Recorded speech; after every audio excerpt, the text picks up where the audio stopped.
¿Qué tal? ¿Cómo están? Muy buenas noches. Gracias por su sintonía. Soy Eduardo Arévalo y esto es Debate. Tenemos el gusto de recibir en los estudios al doctor Manuel López Ramos, neumólogo del Hospital de Diagnóstico. Doctor, bienvenido. Gracias por acompañarnos. ¿Qué tal, Eduardo? Buenas noches. Un gusto pues estar siempre con ustedes, pudiendo compartir y hablar de temas tan importantes para la salud pública de nuestro país. Y muchos de ellos vamos a estar abordando pues en esta hora con todos ustedes. Vamos a saludar a quien hace posible este primer segmento de debate, la Central de Seguros y Fianzas, líder en fianzas. Los salvadoreños somos valientes. Somos solidarios. Juntos saldremos adelante. Como siempre, ánimo y a luchar. Protejamos a los que más amamos y caminemos juntos con fe, comprometidos con el progreso de El Salvador. La Central de Seguros y Fianzas, su centro de confianza. Muy bien. Doctor, ¿qué tan efectiva es la nueva pastilla contra el COVID-19 que está siendo ya distribuida por las autoridades de salud?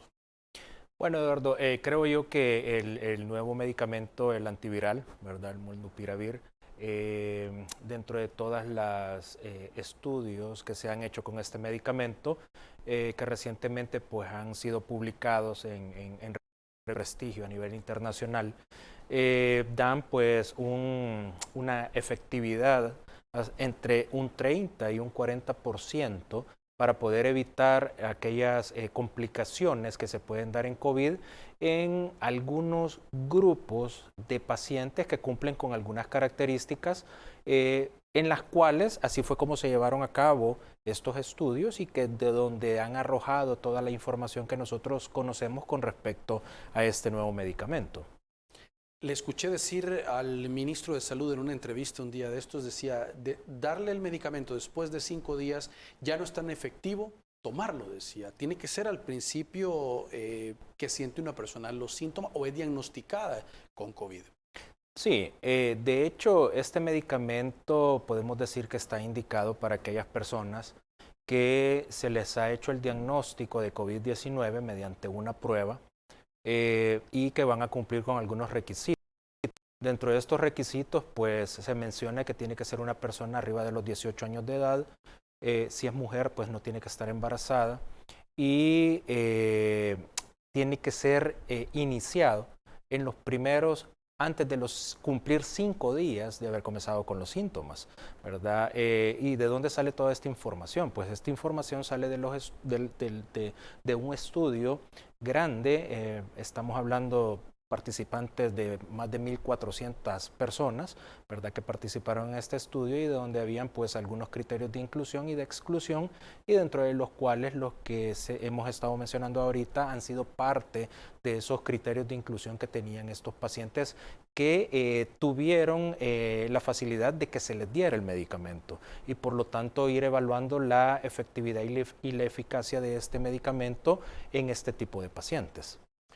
Ahora, es decir, este medicamento no puede ser para cualquier paciente. Es importante que la población cuando reporte al número de salud para que le llegue su kit, decir su condición, si está en estado de embarazo, lactante, si es menor de 18 años, porque si le llega el medicamento y se lo empieza a tomar y no cumple los requisitos para tomarlo, podría ocasionarle un problema. Así es. De hecho, este medicamento idealmente tendría que ser prescrito bajo vigilancia médica con las personas que lo van a utilizar. Obviamente, por cómo se está llevando a cabo la distribución del medicamento, las personas tienen la obligación de reportar todas aquellas enfermedades crónicas para las cuales está viendo algún tipo de tratamiento, la edad, si es una señora, pues tiene que reportar si está embarazada, si está en periodo de lactancia.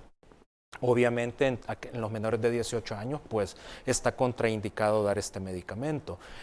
Obviamente también es importante el seguimiento que se tiene que dar a los pacientes que están iniciando este tratamiento para de alguna manera evaluar algún efecto secundario que pueda ser dado por estar tomando el medicamento. Como cualquier otro medicamento que puede generar a unas personas sí y a otros no algún tipo de reacción. ¿Qué tipo de reacción tendría que ver una persona para las que nos están sintonizando y lo puedan tener o les pueda dar algo y decir, mejor voy a consultar? Mire, los principales efectos secundarios que se han reportado con este medicamento son efectos secundarios de índole gastrointestinales, náuseas, vómito, diarrea, ¿verdad? Y pues podemos decir lo que son efectos leves, ¿verdad? Son efectos leves es un medicamento que es tiene una buena tolerancia en las personas. Pero obviamente, como repito, es un medicamento que debe de cumplir la persona ciertas características para poder ser indicado, obviamente. Ahora, este medicamento, por ejemplo, pensando en los antibióticos, que le dicen a uno, mire, le va a dar un poco de somnolencia, mire, este medicamento no puede ingerir bebidas alcohólicas. Hay una serie de restricciones, por ejemplo, con algunos antibióticos, con este no. Mire, con este medicamento obviamente tenemos que cumplir con todos estos requisitos, ¿verdad? Que cumplimos con todos los medicamentos de forma general, ¿verdad? Cumplirlo con su horario, ¿verdad? Con la dosis recomendada y con la dosis que se está empleando en estos momentos. Tiene que ser un medicamento que se cumpla exactamente en el periodo de 5 días. No se puede dar por más tiempo. Es un medicamento que obviamente tiene que iniciarse en los primeros 5 días de síntomas. Sí es bien importante decir que no se debe de acompañar de bebidas, por ejemplo, alcohólicas, ¿verdad? Que también pueden de alguna manera tener algún efecto en la absorción o en adaptar los efectos secundarios que pueda tener el medicamento. Obviamente la vigilancia de las pruebas de función hepática es también importante y quizás dentro de las reacciones que se han descrito de este medicamento es que en algún momento podría también presentarse algún tipo de coinfección, ¿verdad? Que en algún momento una persona puede tener, por ejemplo, una coinfección bacteriana, ¿verdad? Y no necesariamente estar seguros que es una persona que está con el diagnóstico de COVID. Y por eso es que es sumamente importante que la persona que vaya a recibir este medicamento tiene que tener una prueba. O sea, no basta con decir, sentir los síntomas y decir, no, yo estoy ahorita con síntomas respiratorios, tengo que tomarme el medicamento. No, tenemos que estar 100% seguros que la prueba es positiva, ¿verdad? Para poder iniciar con este medicamento. De ahí la siguiente pregunta. ¿Qué pasa si alguien toma el medicamento y no está 100% seguro que tiene COVID-19? ¿O qué pasa si lo toma un menor de 18 años? ¿O qué pasa si lo toma una mujer que está embarazada y que posiblemente no sabe que está embarazada? Una lactante sí obviamente sabe que está dando de lactar. Sí, bueno, debido a esto es que las restricciones para dar este medicamento está la edad, ¿verdad? Porque se ha observado que puede llegar a ocasionar efectos con respecto al crecimiento de los niños, ¿verdad? De la persona que todavía está en el periodo de crecimiento, puede causar problemas en la formación de los cartílagos, ¿verdad? Entonces, por eso es que está contraindicado en este grupo etario. Igual una persona o una mujer que está embarazada, al tomar el medicamento también se corre el riesgo de poder ocasionar mutaciones y por ende poder tener problemas con el desarrollo del feto si en el momento que la mujer está consumiendo este medicamento está embarazada. De hecho, dentro de las recomendaciones que se solicitan es que la pareja, ¿verdad? Tiene que tener lecciones o las medidas para evitar embarazos hasta 4 después de haber finalizado la última dosis del antiviral. Ahora, en este caso, enfermedades preexistentes de pacientes, ¿es importante reportarlo o en este caso no? Alguien que padezca diabetes, hipertensión u otro tipo de problemas que son muy comunes en nuestro país, ¿será necesario consultar a alguien que tenga una enfermedad crónica? Sí, de hecho, lo que decíamos al inicio, este medicamento comenzó a llevarse a cabo los estudios, ¿verdad? Y los criterios que se tuvieron para comenzar a dar este medicamento eran pacientes que no estuvieran vacunados, pacientes que tuvieran uno o más factores de riesgo para complicaciones por COVID, ¿verdad? Y dentro de todos estos factores de riesgo están la presencia de diabetes, la presencia de enfermedades como EPOC, cáncer, enfermedades como hipertensión, ¿verdad? Que ya conocemos que son factores que pueden de alguna manera contribuir que una persona tenga COVID y corre el riesgo de que esta enfermedad sea tenga una presentación severa. Entonces, obviamente, parte de la información médica que se debe de tener para poder iniciar con este medicamento son estos factores o comorbilidades que tiene la persona. Ahora, el tiempo de la toma del medicamento es importante, lo que usted mencionaba, los 5 días y no tomar más de la cuenta. Yo ya vi algunos casos de gente que le mandan su kit, no termina el tratamiento y de repente, mira, aquí tengo otra cajita, no me la terminé, tómatela vos. Y se está volviendo algo como frecuente esta situación y puede ser que le den algunas de estas pastillas y tome más de las 5. Eso le puede generar una complicación de salud a la persona que se lo toma. Correcto. O sea, quizás acá es donde debemos de conocer que este no es un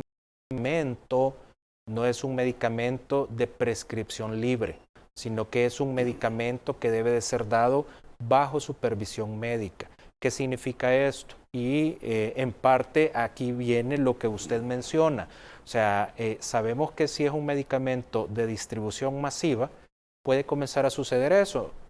No me lo terminé, solo tomé 3 días, lo suspendí, me sobraron tantas cápsulas, ahora mi hermana se las voy a dar para que ella lo tome, ya no fueron 5 días los que la hermana los tomó, sino que fueron 7 días, y obviamente todo este tipo de situaciones son las que se deben de prevenir, ¿verdad? Y esto se previene cuando el medicamento se genera bajo una prescripción médica y bajo una supervisión también del tratamiento que se va a dar.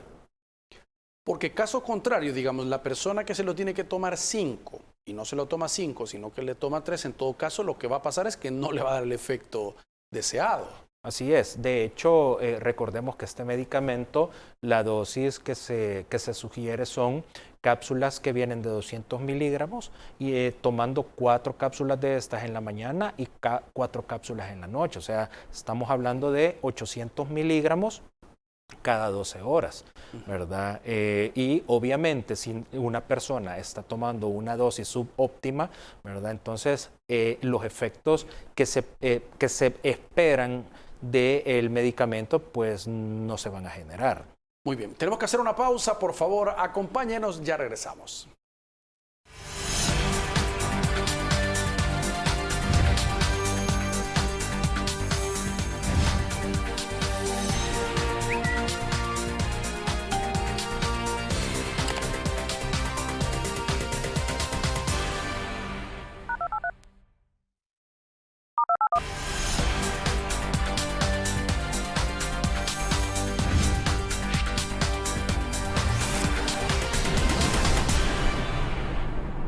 Muy bien, gracias por continuar con nosotros, doctor. En términos generales, pues con los casos de COVID en el país, la cantidad de fallecidos muestra una tendencia a la baja, gracias a Dios, porque iniciamos muy fuerte enero y la primera semana quizás de febrero con una alza preocupante, porque cerrábamos el año con la variante no es mortal, la variante solo es contagiosa, pero el número de contagios obviamente exponencialmente elevado, pero la cantidad de fallecidos también fue subiendo de 4, llegamos a días de 0 a 7, O sea, fue una situación también que fue preocupante.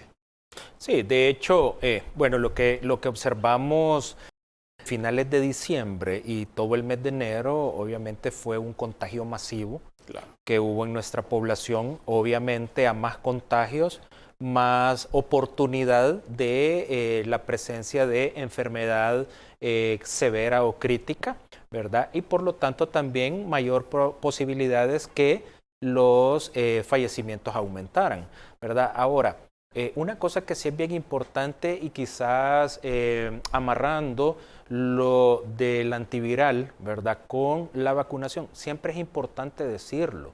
Este medicamento nunca va a sustituir a la vacuna y quizás este es el punto que quiero dejar bien claro. O sea, si alguien es diagnosticado con COVID y recibe el medicamento, el antiviral, obviamente esta persona, y no está vacunada, no quiere decir que esta persona no tenga que vacunarse, sí se tiene que vacunar, ¿verdad? Entonces quizás eso es para que la población quede completamente clara. La vacunación es la piedra angular o es la forma con la que nosotros podemos combatir de una mejor forma al virus, ¿verdad? Entonces, tenemos que aumentar todavía el porcentaje de personas que se vacunen. Todavía estamos viendo grupos, especialmente en personas mayores de 60 años, que están renuentes a quererse vacunar, ¿verdad? Entonces, esto quizás es el llamado que necesitamos aumentar,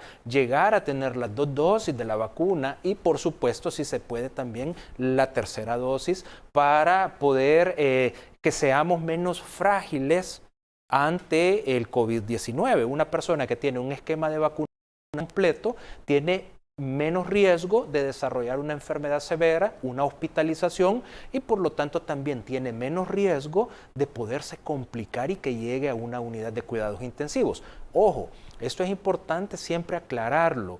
Una persona vacunada va a tener un riesgo mínimo. Nunca va a ser nulo. O sea, sí existe la posibilidad de poder en algún momento, dadas las características propias de cada persona, llegar a tener una enfermedad severa. Pero la vacuna sí protege en un porcentaje sumamente alto, ¿verdad? Entonces, quizás esto es importante dejarlo claro, ¿verdad? Que aunque tengamos a disposición muchos medicamentos ahora para combatir a la enfermedad, debemos de aumentar el porcentaje de personas que reciben su vacuna. Y hay que estar claro en eso, doctor, porque los antivacunas pueden venir y decir, bueno, ya está nuestra solución, ahí está la pastilla, ya nos va a sustituir cuando yo me sienta mal, pues recurro a la pastilla y esto es un equivalente a la vacuna. Eso no es así. Eso no es así. Y eso es lo que queremos que quede claro. Ningún medicamento de los que hasta este momento conocemos va a sustituir los efectos que puede generar en nosotros el aplicarnos la vacuna. Eso no va a pasar y por lo tanto el llamado es que las personas se vacunen, cumplan con sus esquemas, ¿verdad? Y aquellas personas que ya tienen las 2 dosis completas y que ya pasaron más de 6 meses de haberse aplicado la segunda dosis, que acudan a aplicarse la tercera. Porque en mi experiencia he encontrado a muchas personas que ya pasó el tiempo de 6 meses desde que le aplicaron la segunda dosis y no quieren aplicarse la tercera. Es que eso se ve en el cuadro, cuando lo actualiza el gobierno, ahí se ve los de primera dosis, segunda dosis y tercera, cómo va bajando, correcto, pero considerablemente de la gente se pone una y después dice, no sé si pensarán, ya es suficiente algún tipo de síntoma y toman la decisión. Y según el rango de estadísticas, sí es arriba de los 60 años la mayoría de las personas. Hay otras de 40, también 50, pero la mayoría se ve en el grupo de adultos mayores, quienes son los que no completan su esquema de vacunación. Aunque muchos podrían pensar que son los jóvenes, pero no, los jóvenes terminan completando su esquema y los adultos mayores no. Sí, y de hecho hoy en esta última, digámoslo así, ola que hubo de casos de COVID-19, sí se pudo observar que la mayoría de las personas que llegaron a utilizar mascarilla de reservorio, un dispositivo de cánula de alto flujo o que en algún momento se requirió de ventilación mecánica, era ese grupo. eran principalmente personas de la tercera edad que muy probablemente no habían completado el esquema de 3 dosis de la vacuna. Entonces, esto es digamos, o sea, a pesar que en enero, parte de enero, las cantidades de contagio diarias sobrepasaban como nunca lo habíamos visto acá en el país, la cantidad de personas que también llegaron a desarrollar enfermedad severa o crítica, pues no fue un número que fuese proporcional a la cantidad de personas que salían contagiadas al día, ¿verdad? Entonces, esto quiere decir que la vacuna sí nos protegió y que sí la vacuna ha sido eficaz para evitar las presentaciones severas de la enfermedad. Algunos médicos especialistas también en la materia a nivel internacional, pues hablan de que febrero, incluso un poco marzo, siempre va a una tendencia al alza y que luego se vería una caída de la enfermedad. ¿Podría ser así la tendencia que siga la pandemia? No solo en nuestro país, estamos hablando a nivel mundial. Sí, bueno, lo que estamos observando a nivel mundial es una tendencia a quitar restricciones por completo de golpe.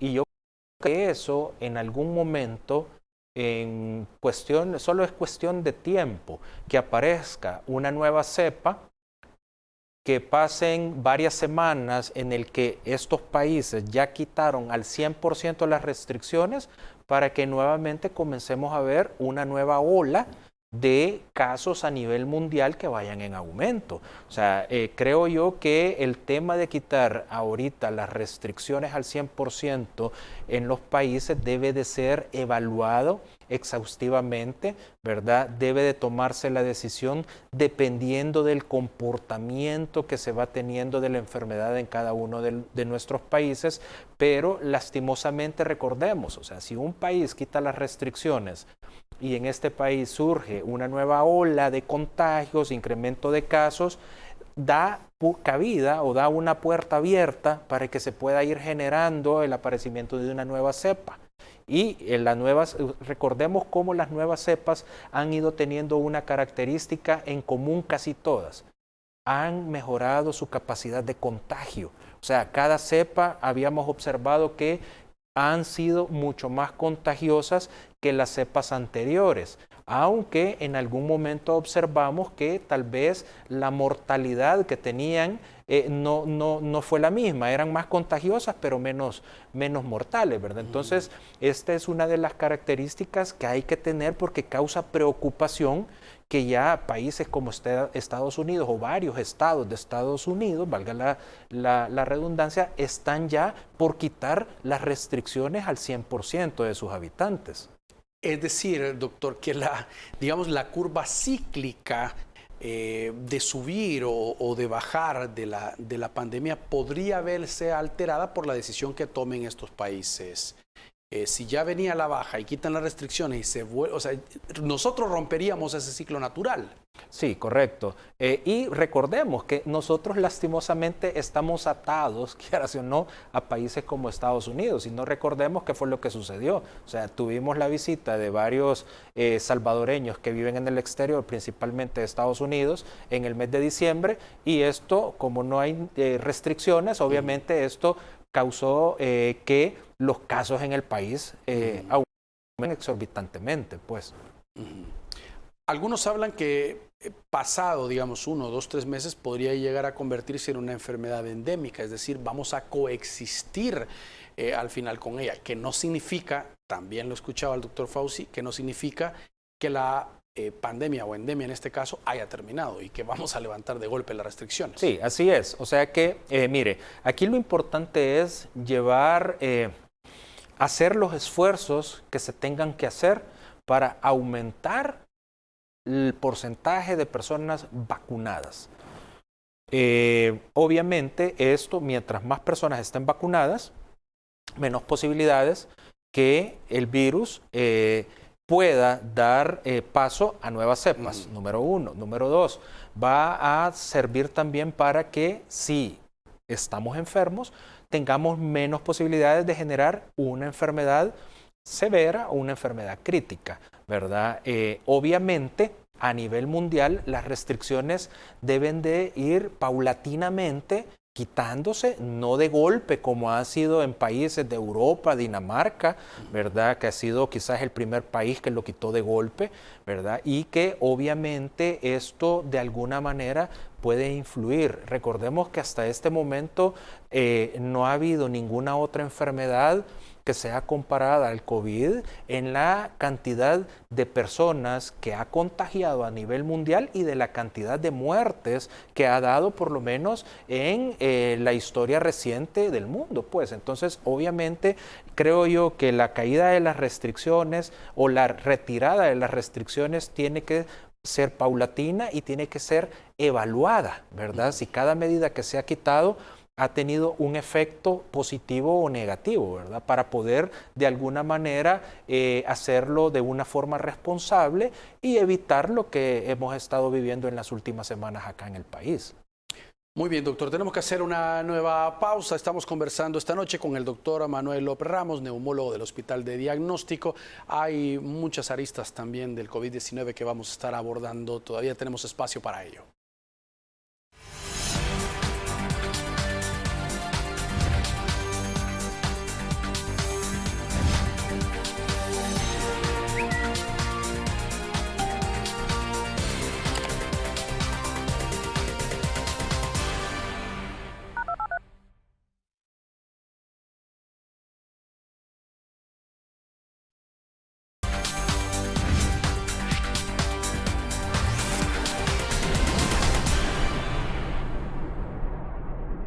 Muy bien, gracias por continuar con nosotros. Doctor, en el caso de los estudiantes, hay muchos que tomaron la opción presencial, tanto en el sector público como en el sector privado. Bueno, los bilingües estuvieron yendo en todo momento, pero muchos colegios privados también que habían estado manejándose en clases en líneas, la cantidad fue muy alta, un 60-70% de estudiantes, según lo que mencionaba la Asociación de Colegios Privados, cambiaron la modalidad y están llegando. Eso incrementó la cantidad de chicos, obviamente, con otros estudiantes en los colegios. Posiblemente más de algún contagio llevan a las casas. Se podría esperar un aumento o podría ser lo que estamos viendo, los contagios familiares producto de esto, que los chicos van, se contagian, les dura a ellos extremadamente rápido y dejan contagiada a toda la familia. Sí, y una de las principales características que se ha observado es que en los niños tal vez la sintomatología no es típica o similar a la sintomatología que observamos en los adultos.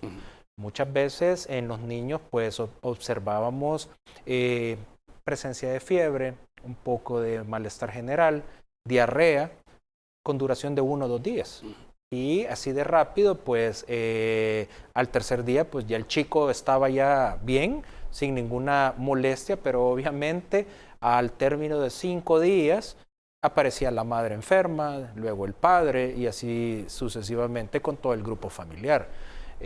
Obviamente las medidas que se deben de adoptar en las escuelas y en los espacios a donde pues asisten los estudiantes deben de contar con todo el manejo, ¿verdad? de las medidas de bioseguridad para prevenir. Obviamente también algo que es bien importante, la familia debe de ser el primer filtro, ¿verdad? Si nosotros tenemos a nuestro hijo que tiene 5 o 6 años y observamos que está con malestar general, con estornudos, con secreción nasal, con tos, obviamente ese momento no dejarlo ir a la escuela y reportarlo a las autoridades, al maestro, a la maestra, ¿verdad? Para que se tomen todas las medidas pertinentes y así esos contagios que de alguna forma pueden llegar a ser masivos en las escuelas o en las instituciones también ya de educación superior, ¿verdad? Las universidades, que de alguna medida estos grupos pues siempre han permanecido la mayor parte del tiempo asistiendo, pero obviamente se puede tener un mayor control con estas personas ya de cierta edad que con un niño que todavía pues no entiende mucho acerca del manejo de las medidas de bioseguridad. algunos aseguran que hay más control en este momento en los centros educativos que en los mismos hogares, porque los padres trabajan, porque llega el microbús y los llega a dejar, todavía tal vez lo recibe la abuela, la muchacha, y todavía o los hermanos, y no hay como mayor contacto para poder identificar los síntomas. Es de estar muy atento a este tema. Sí, así es. Yo creo que las escuelas y las instituciones educativas en la mayoría de casos han implementado protocolos que de alguna manera se están llevando, tal vez no al cumplimiento al 100%, pero obviamente el esfuerzo que se está haciendo es para llegar a ser pues efectivas y evitar estos contagios masivos. Recordemos que también la pandemia está dando un impacto negativo con respecto a la educación. Sí tenemos la posibilidad de tener una educación a distancia. Hoy tenemos pues los chicos tienen mayor facilidad del internet, de aulas virtuales, pero obviamente el tipo de relación que se genera entre los amigos, entre los grupos de niños también les está afectando, y obviamente esto es parte de lo negativo que estamos viviendo ahorita con la pandemia. Doctor, en lo privado, ¿cómo se está viendo? ¿Hay un aumento, se mantiene o es menor la cantidad de consultas? En este caso, quizá no digamos COVID-19, porque al momento que van a consultar es difícil que alguien lleve ya una prueba, pero por lo menos con los síntomas de la enfermedad, que podría ser un COVID, ¿es mayor o menor que, por ejemplo, comparado a enero? Sí, fíjese que en lo privado ocurre un fenómeno interesante. Yo atiendo 100% presencial. Entonces, tenemos la facilidad que una persona que tiene síntomas respiratorios pueda asistir a ser evaluado en la consulta. Desde la semana antepasada he ido observando una disminución de los casos de personas que llegaban con sintomatología típica de COVID, ¿verdad? Y obviamente durante el mes de enero ya habían personas que ya llegaban con la prueba de COVID. O sea, la gran mayoría de personas, y esto era, si nos recordamos cómo pasaban los laboratorios saturados, ¿verdad? De lunes a domingo. Entonces, obviamente ya la persona cuando llegaba a pasar consulta, pues ya iba con el resultado de una prueba positiva. Llegaba principalmente en los primeros 3-4 días de iniciada la enfermedad, y ese fue el comportamiento que observamos en el mes de enero. Ya desde la semana antepasada y la semana pasada, pues ya los casos de personas que llegaban a consultar por COVID se redujo drásticamente, ¿verdad? Entonces, esto quizás es una pequeña muestra de cómo se está comportando la enfermedad en estos momentos en el país. Y obviamente, si pudiéramos tener acceso a cifras oficiales, pues creo yo que esto se vería reflejado de esa forma, pues. Ahora es importante hacer el esfuerzo, las autoridades en este caso, y tomar otro tipo de medidas en búsqueda de esas personas que no han terminado de vacunarse. Algunos hablan de hacerlo obligatorio, como ha ocurrido en otros países, o implementar medidas como, por ejemplo, restringir algunos ingresos a escenarios deportivos, u otro tipo de medidas para que la gente pues sienta esa presión de decir, no tengo que ir a completar el esquema, sino no voy a poder participar de entrar a un cine o algo. Sí, mire, yo creo que lo importante en esto, para poder aumentar ese porcentaje de personas, hay que enfocarnos principalmente cuáles son los grupos de edad en los cuales se han ido quedando por debajo del cumplimiento total de las dosis que se solicitan que se pongan, ¿verdad? Una vez identificados estos grupos, elaborar algún tipo de estrategia. Digo esto porque si son personas jóvenes, obviamente van a tener una mayor accesibilidad a mensajes por redes sociales, a mensajes que se pueden ver en televisión. No es lo mismo una persona adulto mayor que no se ha querido vacunar, que va a ser bien difícil que el mensaje le llegue por redes sociales, que le llegue por medio de su celular, ¿verdad? Entonces, hay que ver qué estrategia puede funcionar mejor para poder llegar a ese grupo, que recordemos es el que está incompleto y es el que es más vulnerable para poderse complicar.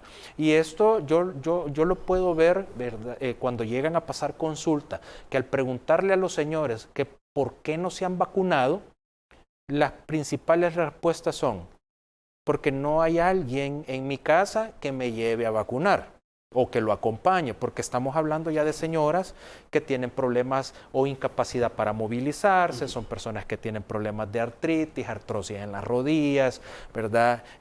Tienen tal vez secuelas de alguna enfermedad crónica como diabetes, entonces tienen problemas de la visión, obviamente dependen de otra persona para poder ir a tomar la vacuna.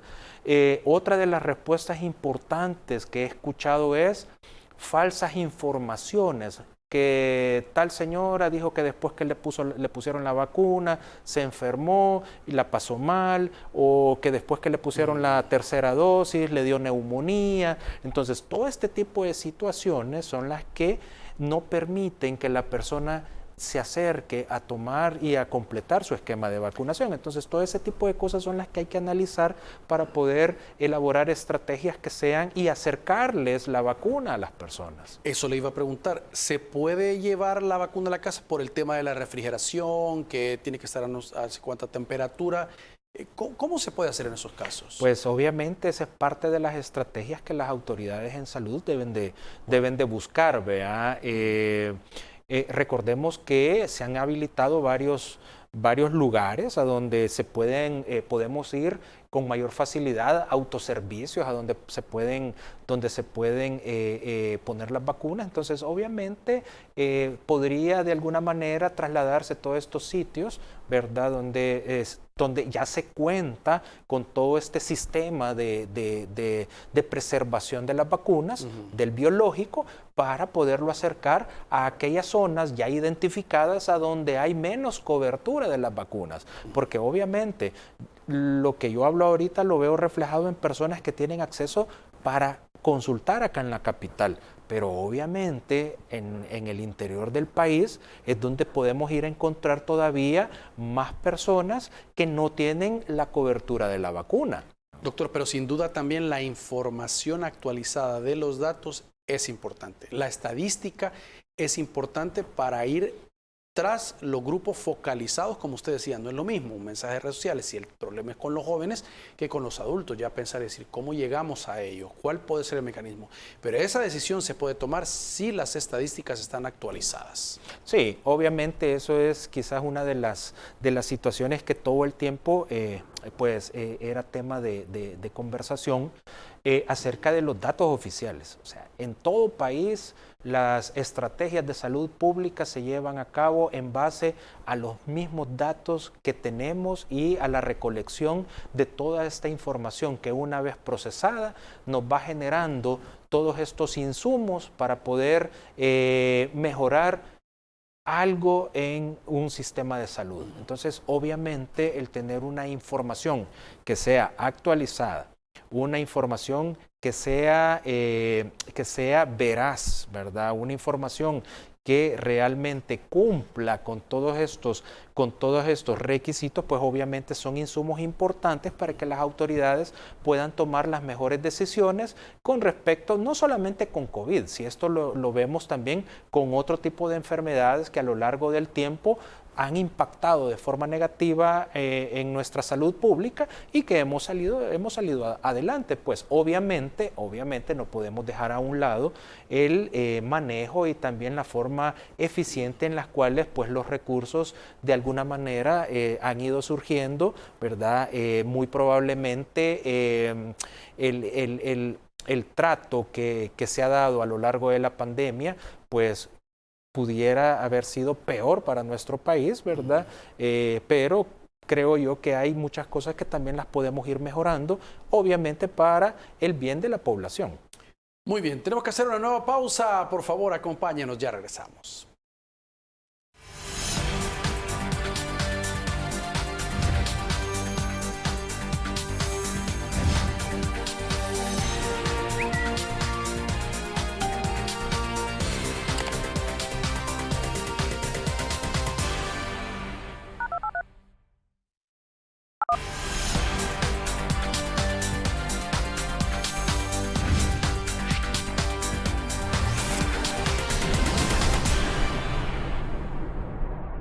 Muy bien, gracias por continuar con nosotros. Doctor, otra de las preguntas pues, que ha surgido últimamente es que se ve en otros países el acceso que se tiene a las pruebas rápidas de COVID-19, que algunos dicen que son las mismas, no la PCR, sino la prueba de antígenos.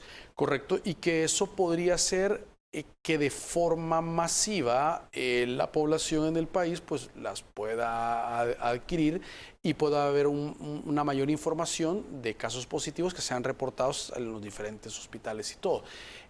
Pero hoy por hoy todavía no es así. En las farmacias del país no se pueden adquirir. Están las que gente pueda comprar en el exterior y las trae, las vende o las regala o como sea. Sí, en las últimas semanas pues hemos visto cómo han ido en el país aumentando las personas que han tenido a la mano cómo poderse hacer estas pruebas caseras. Pues mire, estas han sido estrategias que se están utilizando en países pues que tienen un sistema de salud un poquito más avanzado que el nuestro.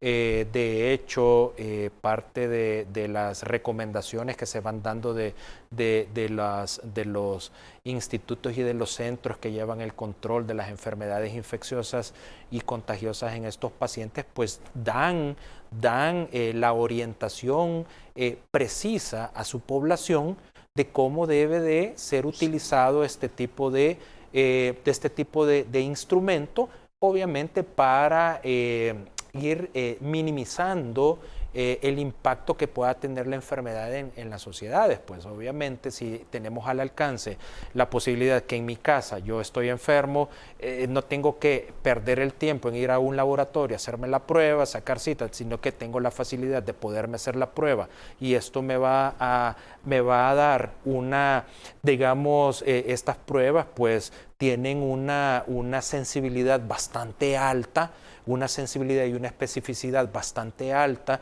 para la enfermedad. Entonces, obviamente, podemos echar mano de este tipo de recursos. Ahora, por ser también un método en el cual manos inexpertas toman la muestra, obviamente aquí es donde se pueden dar aquellos casos en los cuales vamos a tener falsos negativos, pero que probablemente porque la persona por el temor a introducirse el hisopo, entonces obviamente lo hizo mal, ¿verdad? Aunque ya las mayorías de estas pruebas ya no es necesario el introducir el hisopo como nos toman las muestras en un laboratorio, sino que obviamente la introducción puede ser más superficial, digámoslo así, ¿verdad? Para que lo pueda entender la población y con esto pues se toma la muestra para poder ser procesada en el dispositivo.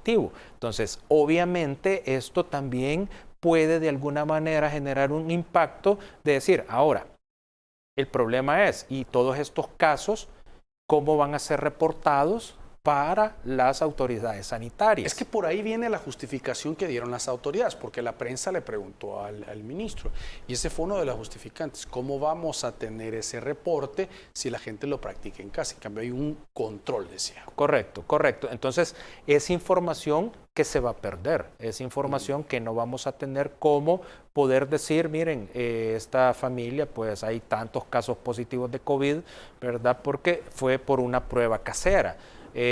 Obviamente creo yo que aquí al utilizar un tipo de métodos como esto, tiene que ser bien importante al tipo de población que se le está dando, el nivel educativo de la población, cuáles son las recomendaciones que las autoridades sanitarias van a dar para este tipo de procedimiento, cómo se van a manejar la información de los casos positivos que se diagnostiquen con este tipo de método, ¿verdad? Entonces creo yo que al final en países como el nuestro terminan tal vez de complicar un poquito las cosas, pero es porque no se va a tener un manejo adecuado de toda esta información que pueda ir surgiendo. Ahora, doctor, pero si alguien se hace una prueba en su casa y da positivo, no se va a quedar con esa respuesta. Obviamente va a llamar al sistema para que le manden los medicamentos, ahí quedó registrado. O va a ir a un hospital o a una clínica o a buscar un médico o al Seguro Social, donde sea, donde también va a ser contabilizado. O sea,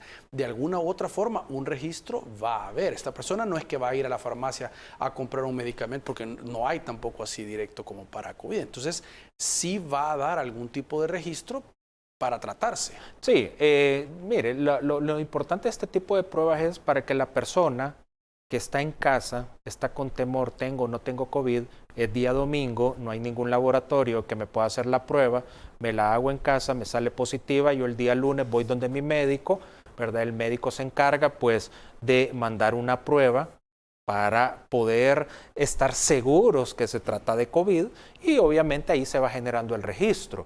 Eso es lo que yo he tenido, por ejemplo, en mi experiencia, en mi clínica, de personas que tienen la posibilidad de tener este tipo de pruebas y en base a estas pruebas es que se hizo el diagnóstico de COVID. Luego fueron al laboratorio, tomaron una de antígeno, una PCR y salía positiva, ¿verdad? Además es opcional, o sea, la gente decide si la compra o no la compra y Correcto. si se la hace o no. Alguien dice, no, yo no confío, no me la podré hacer bien, mejor voy al laboratorio. No es que es la prueba o la única que se va a utilizar. Correcto, es una opción que pueden tener las personas para disponer de una prueba inmediata.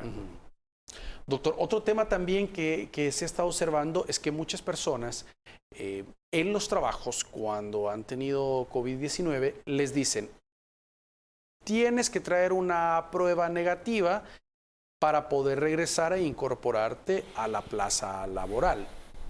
Pero la gente, para no gastar en una prueba en un laboratorio, averigua dónde van a estar las pruebas del gobierno y van y se hacen una PCR. Y según he escuchado, la PCR te va a dar positivo 4 o 5 meses más porque lo registra en el organismo y no necesariamente significa que esté contagiando la persona. Y por ende te vas a tu casa otra vez y va a pasar 4 meses sin trabajar esta persona. No así una prueba de antígenos que puede decir estás libre, no contagias y continuar su actividad laboral. Sí, mire, obviamente eso es muy frecuente y hoy después de enero, que es la cantidad de personas enfermas era alta. De hecho, lo veíamos en las calles, como transitar en San Salvador en el mes de enero fue fantástico. Como domingo. Entonces, ocurría eso. Personas llegaban a consultar para que se les diera la orden para irse a hacer una prueba solo porque el trabajo les estaba exigiendo hacerse la prueba y que únicamente teniendo la prueba negativa podían regresar nuevamente a sus puestos de trabajo.